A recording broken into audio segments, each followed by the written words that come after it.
coffee. So to prepare those pearls, I got these ones, and to make these, whatever quantity of boba pearls you're taking, just take 10 times the water to that one.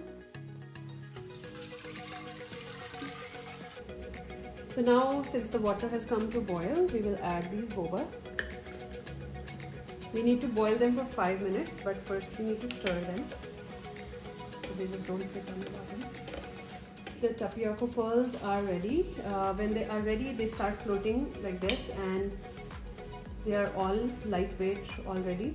So now we will turn off the heat, and now we are going to pour these pearls.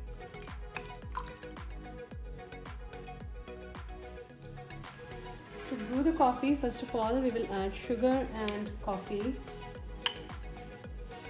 This we will add hot water. Give it a mix. You can see the froth on the top coming. First of all, we will add boba pearls. Now we'll add this coffee that we have brewed.